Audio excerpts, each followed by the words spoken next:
time to follow the money with your hosts, Mitch Moss and Pauly Howard. All right, here we go. Thanks for checking in. Mitch and Pauly with you live in Las Vegas here on Follow the Money. It is VSiN, the Sports Betting Network. A loaded show coming up today in an hour. Jesse Rogers covers the Chicago Cubs for ESPN. He's going to join the program. I want to ask him what it was like covering a team and covering this sport kind of behind the scenes yesterday after all that Marlins news was breaking. Jeff Sherman on the show today from the Westgate, Wes Reynolds on golf. And truly one of the best in the business. Ian Eagle's going to join the program. Last segment of today's show. He's been living in this bubble. He's bubble boy in the NBA in Orlando. So it'll be a lot of fun to talk to him coming up at the very back end of the show. Paul, we will begin with Major League Baseball. A lot of takeaways. We'll spend a lot of time on this sport today, but a lot of takeaways from last night. First of all, of course, the 3 games postponed for various reasons. I know you tweeted about this with the Padres total. The Pirates side in total was just absolutely ridiculous. Question mark already for the Cubs at closer. I don't know how long this could possibly last with Kimbrel. I mean, is it going to be out already? And did you see this already now? I bet the Rays yesterday. Hat tip to some of our viewers for this one. But it was a lot of anti-Fultonavich. He's already been designated for assignment. Where's he going to go? Yeah, I know. Yeah, that's it. Didn't have his stuff, they said. Get out of here. Beat it. Wild night. Rays playing well. A lot of runs scored. Soler goes deep. That Royal Tiger game was nuts. And all the bullpen shenanigans. I'm watching the game last night on Marquee. It's 8-1 Cubs. I'm ready to go to bed. It's over, right? You got the rain delay. They're all. By the way, Wade Miley he had a bad September because he was tipping his pitches. Oh no, batting practice. Cubs were all over him. And then, like the guys pointed out on Marquee, the rally came out of nowhere. Next thing you know, it's 8-3. The Reds have the bases drunk. The Cubs get out of it, but then the Norwood-Underwood duo comes in. It's infuriating to watch. It's great to have it back. But throw strikes. You have a comfortable lead. You're a reliever. You come in, throw strikes. And then what Kimbrel did in the 9th inning, 4 walks and a hit by pitch. Bases loaded, 1 out. The Cubs escape. Stats by stats on Twitter. The Cubs escaped Cincinnati with a win despite going a 3-2 count on 6 different Reds in the 9th. The 6 full counts are tied for the most any MLB team has faced in a single 9th inning since pitches were first tracked in 1988. Throw strikes. Come on. Yep. Here's the sequence after he came in to close up the game last night. And by the way, the Reds were getting no hit kind of deep into that game. And all of a sudden it's 8-7 before you blink. So they bring in Kimbrel. It goes walk, wild pitch, ground out, walk, stolen base, walk, hit by pitch, walk. And it's like, okay, we need to bail on this right now. And Jeffress, get in the game. Close this up for us, please, right now. Yes. I mean, that's just Rolaids time for Ross. I know, yeah. So if they would have blown that, my God, to gag that lead away. I mean, the thing's over. Come on, it's still nice win. They're 3-1. We've talked about how great their lineup is. Brian had the struggles in the first 3 games. He was all over. He was always on base yesterday. Contreras is off to a great start. Rizzo's hitting the ball deep. So, but that's ridiculous. You got to do a better job. But these guys cannot come in and start hitting guys and walking people in a 7-run lead. That's unacceptable. Lester pitched well again too. Concerns about the rotation, but still so far so good. And and this is everyone's sexy team. And I don't want to hear it. I mean, these games are important because we only got like 55 of them left. So they're all big. But everyone's darling the Reds off to a rough start. Yes, they are. And here's the deal with Kimbrel, by the way, as a closer, and why David Ross in his first year as a manager for the Cubs. Paul, it's a 60-game season, like you just said. You can't wait around. And look at what – now, Lugo was fantastic late last year for the Mets. And Ed Luz Diaz, as Dave Koken coined him yesterday on the show, great nickname. If you're the Mets, you can't screw around. You can't be like, okay, we paid this guy that much money. We get it. We had the great season. He had the great season 2 years ago. He's going to be our closer. We need to ride this out. No, you don't. You pull the cord on that experiment right now. Lugo came in last night, closed up shop for the Mets. They won 7-4. He was fantastic last year. You keep Lugo the closer from this day forward. You don't even think about bringing in Diaz or making that switch. And if you're the Chicago Cubs, and welcome into the program, this is Follow the Money here on VSiN, the Sports Betting Network. Mitch Moss and Pauly Howard. It's going to be a tough division. I know what you said we're talking about baseball here. The Reds getting off to the slow start so far, but it's going to be a good division at the top of this NL Central. Yeah. You can't wait around with Kimbrel. You can't be like, one more chance today, go get him, and then he blows it. I don't know what we're going to do. Nope. Bam. End it. That's fair. Yep, that's fair. The Cardinals have a great organization. They're going to be there. Pirates stink. There'll be some gimme wins. But you're right. You can't play around, even though you have the benefit where every second-place team makes the playoffs. And I don't know how you sleep last night if you're the Pirates. I mean, that's just an unmitigated disaster. That cannot happen. I mean, that is another rain delay. But you come back, and the Hauser kid was great. Gave up 1 hit in 5 innings, although it was a home run. He couldn't get any run support, but then it's 5-1 in the ninth. Pittsburgh led 5-1 in the ninth. They lose in extra innings. Oh, God. How does that happen? And they actually played a scoreless 10th, which was strange. But Milwaukee, so you have Pirates and under. It's a rocking chair win. I got it. It's 5-1. Pirates and under becomes Brewers and over. 6-5 Milwaukee. Drive home safely. The Brewers had a guy on third with 1 out. Yeah. Strikeout, that ends the inning. That's in the bottom of the top of the 10th. And then the Pirates, same thing, like you said. Strikeout, ground out. We'll see you in the 11th. Okay?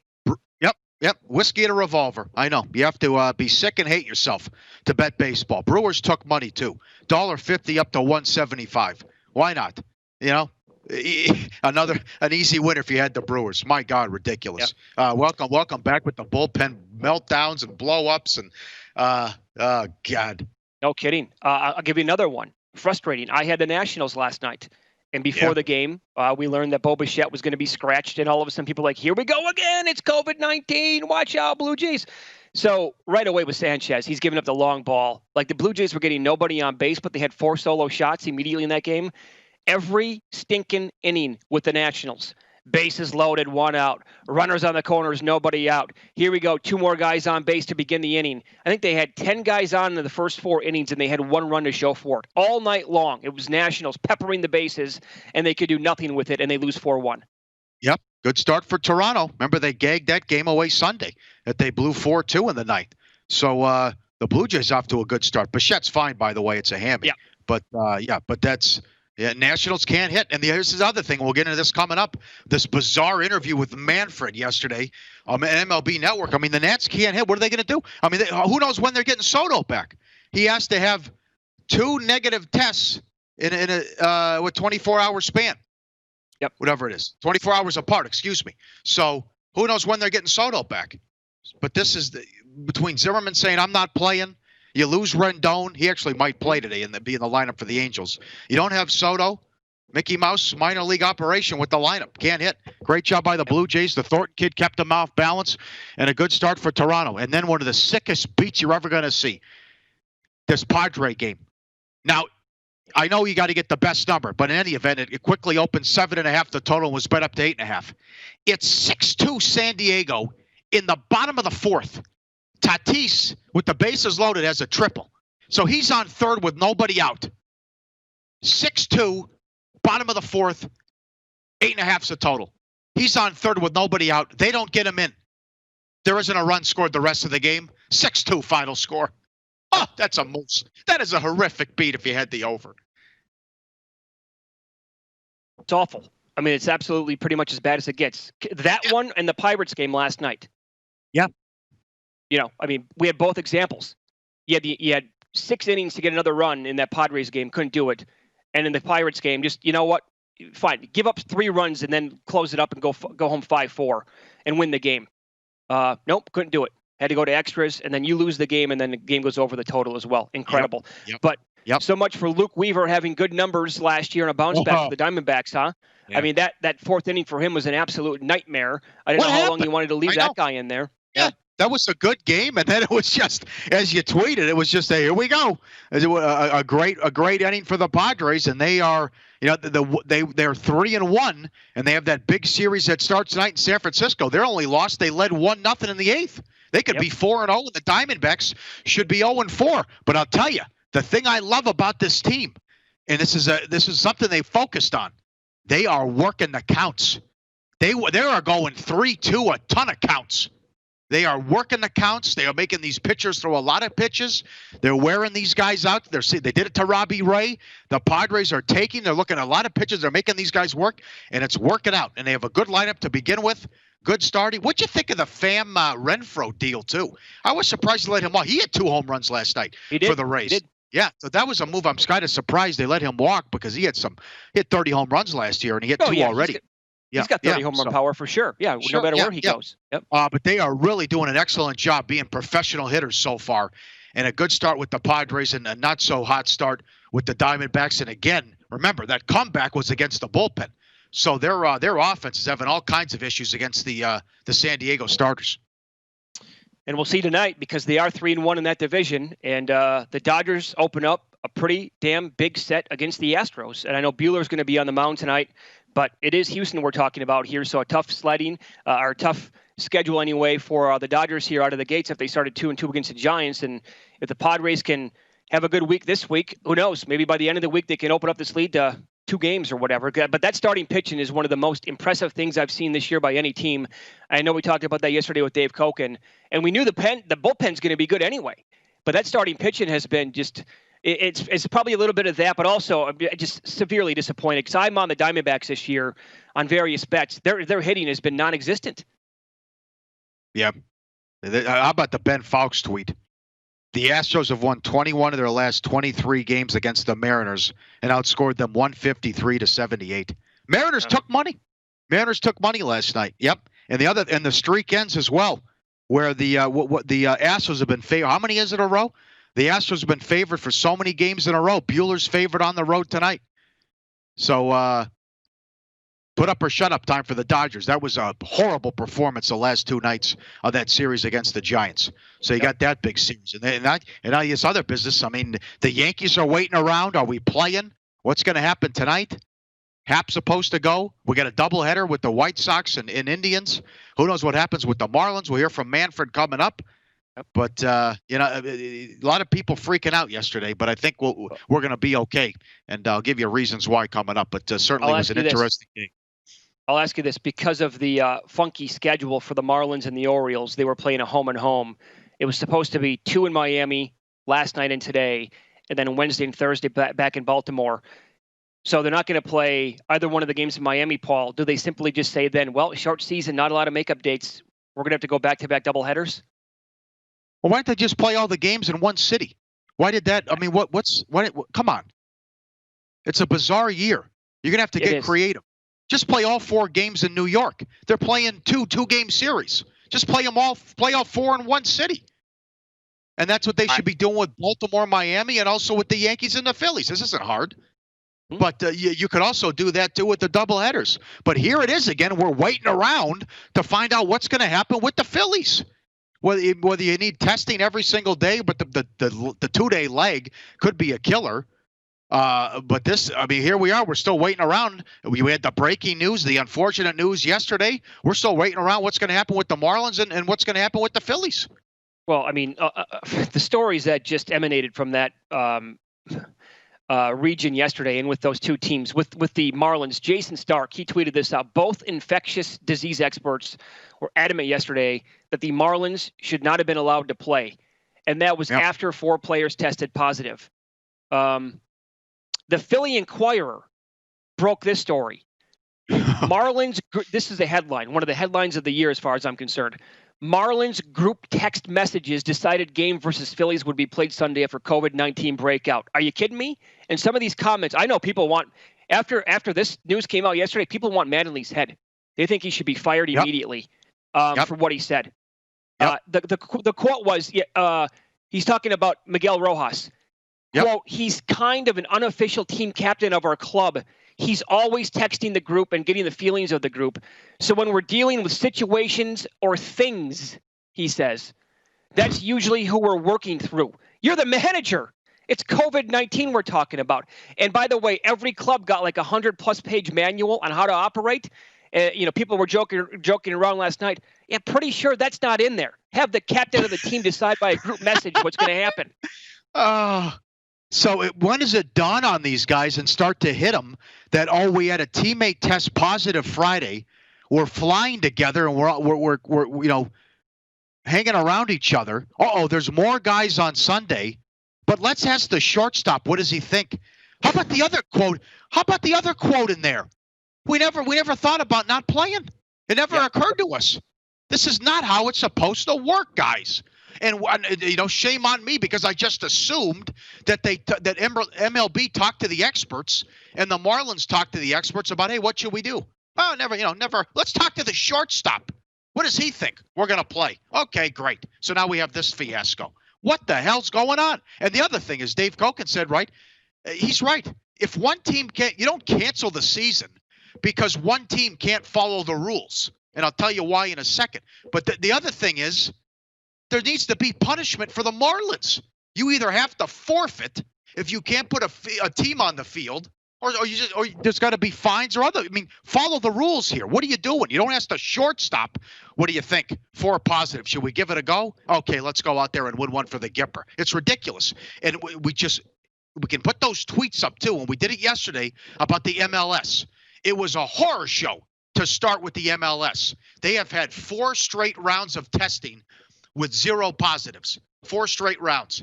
After today, they'll be down to the final 8 in the knockout stage. They're almost done with that tournament. Remember what happened to start? Dallas shows up, 10 positives in Orlando. What did they do? They kicked them out. They said, get out of here.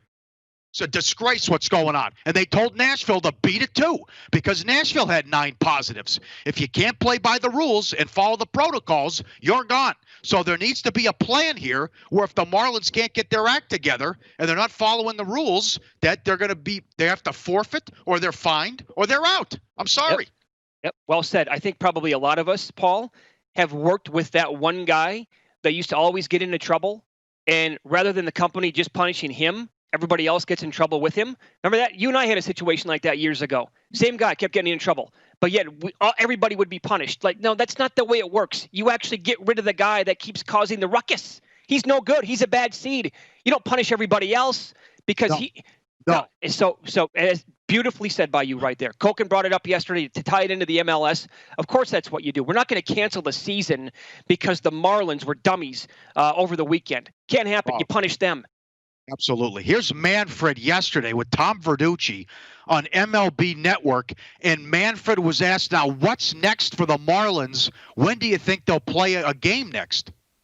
We've been fortunate so far. We've done tens of thousands of tests. Our positive rate has been 0.4%, so we feel like the protocols have worked pretty well.